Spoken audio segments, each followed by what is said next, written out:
I'm a guy that's 24. Each day I build some more. I like episode 7 and episode 8. I'm Rich Boy J.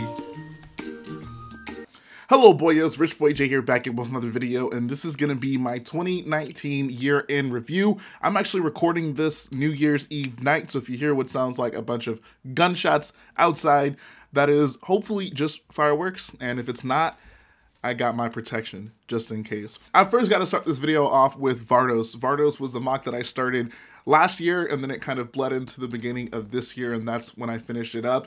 And surprisingly enough, it was the most popular mock that I've ever done. This was so shocking because when I started this mock, I was kind of apprehensive in doing it just because it was from the Star Wars Battlefront 2 video game. And I know there's a significantly smaller audience of people who have played that game versus people who have watched Star Wars movies. So doing something that wasn't directly from a Star Wars film in terms of just, growing my channel, reaching out to more people, really was a bit risky, but I knew it was a location that I felt looked cool and I just wanted to move forward with it in LEGO. And my vision of it really didn't even compare to what the end product ended up looking like. Like, you take a look at this photo right here. I haven't seen too many Star Wars mocks use lights this extensively. I'd have to say this mock probably takes the top place for most extensive use of lighting in a Star Wars mock. And I think that it was awesome. The fact that it's literally just like an imperial city with lights going all the way throughout it, tall buildings, especially the big circular tower. It was absolutely incredible. I honestly miss having it here in this house for me to just look at every day. And it has to be just one of the more aesthetically pleasing mocks that I've done. But in terms of popularity, I mean, this mock just blew up.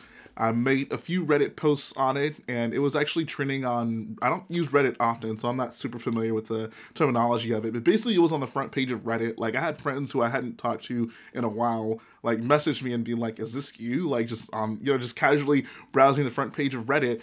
I think if you actually go look on Reddit, that post I made might be the, second or third most upvoted posts on the Reddit Legos page, in general. So that was pretty awesome. And what that actually ended up translating to was the Star Wars Battlefront 2 Twitter page sharing a photo of the mock, which was awesome because a lot of the voice actors from the game actually noticed it. Notably, the voice actor for Admiral Versio in that game, Anthony Scorti, actually reached out and was pretty happy with the mock. And even Janina Gavankar, which, I loved her performance in the game. She ended up retweeting a picture of the mock as well, and that really just blew my mind. And just when I thought that the recognition for Vardos was done, literally out of nowhere, like a few months later, this actual official Star Wars Twitter page shared the picture of that mock. And that was just so incredible. Like, so many people were commenting on it and reaching out. And that is easily the most exposure I've gotten so far with building these LEGO Star Wars mocks. So if there's one thing I would love to do next year, it is have another one of my mocks shared on the official Star Wars Twitter page, because that was just one of the coolest things that has ever happened to me. Moving a little bit forward in the year, I actually ended up doing some pretty cool things musically this year. I dropped the Murder on Anakin's Mind video, and that song ended up being an absolute banger. Well, at least I think so.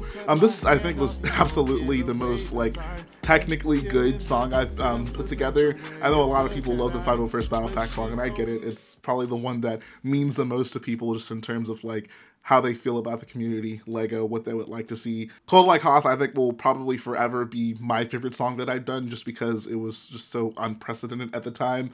But what also ended up happening was the Cold Like Hoth music video was put out, and the reception to that was incredible. I just gotta give so many props to my guy, Benjamin, aka Playmation. Go check out his videos on YouTube. I'll actually include his link in the description. He did an amazing job with the video, and I sincerely appreciate it. I always go back and watch that video because it's just so well made. I really do like the song, and the music video is just hilarious.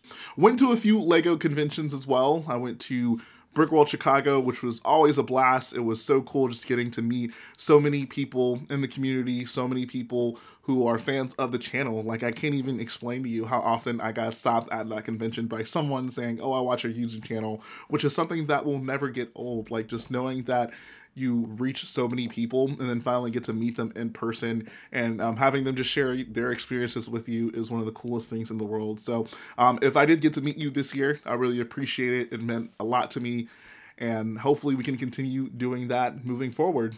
On the flip side of that, it was also cool just getting to hang out with some people that I don't get to see too often. Got to hang out with my boy Matt, of course. Got to actually meet a lot of the Rebel Luck guys from Europe. And of course, my team took home the W in the Rebel Luck Tower Build Challenge. We're going to Legoland! I gotta say, one of the funnest things I did this entire year was during the lights off portion of Brickworld Chicago. Everyone I was with, I was with a bunch of guys from Empire Lug, and we basically just walked around the convention, blasting Star Wars music, having a good time together. That is just one of those memories I'll probably take with me through my lifetime. It was a very unique experience at a LEGO convention, and if you guys needed more incentive to come to one of those conventions like that, just know it gets pretty lit. My minifig wall has become a pretty big part of my channel, and I made so much progress on that this year. I still have a pretty long way to go, but I filled in so many of those holes where expensive figures would have been otherwise. I want to say thanks to everyone in my community who has helped me obtain some of those figures. And I'm also just so happy to finally have that Cloud City Boba Fett figure. About midway through the year, I started the Starkiller Base Mod, which I'm actually still working on right now. Anyone who has seen it knows that, I mean, it's about halfway done now, and it's like the MOC as it is, as just half of the MOC, will still rival some of the biggest Star Wars MOCs ever made out there. So the fact that I'm still moving forward with that is very nice. This is a very unique MOC. It's like the first MOC I've done where it's something that I've just really wanted to do for a long time. Like every other MOC that I did was very timely insofar as the movie came out and I just did the MOC based on it. But this one is the one where it's like the movie came out and I know I wanted to build it, but I didn't get straight to it. It took a few years. So finally being able to see that vision come into fruition is just very fulfilling. This is a MOC that I actually planned to have done by December of this year. That is obviously not the case. I think I really underestimated just how big even half of this MOC would be. Which really isn't a problem. I mean, I'm really not under any specific type of time crunch with this MOC, and that was one of the things I liked about it. You know, I'm not preparing this for any specific convention, so I just I'm able to build on it. I don't have to have it done by a specific deadline. One of the things that actually kept me from working on the Starkiller Base MOC for a while was the Razor Crest. So this little show called Mandalorian popped up that everyone seemed to be big fans of, and I figured, before the show started, the Razor Crest, which is such a beautiful ship, and I knew I wanted to build it. So I took a little break from Starkiller Base, worked on that really in the shadows.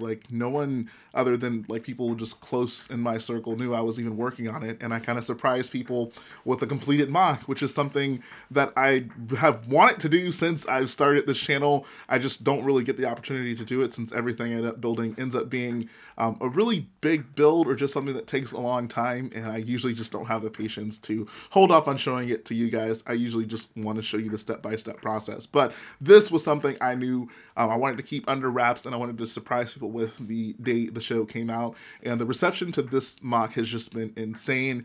I've had so many people reach out who actually want to get me instructions to it, and that's great. I have a few people who have actually finished building the MOC already. I can show some photos right now of people who have built their own Razor Crest, so that is just so freaking cool to me. The popularity of the show has certainly helped make this MOC more popular than I ever would have expected it to be, and I'm just glad that I have it in my possession. I just turn around and look at it, I'm like, wow, I love that ship so much. So that is definitely a very special part of my collection. But really, that's brought us up to where we are now. I'm sitting here at the end of 2019, looking back on it, I thought it was an incredible year just for me personally, for me with my YouTube channel.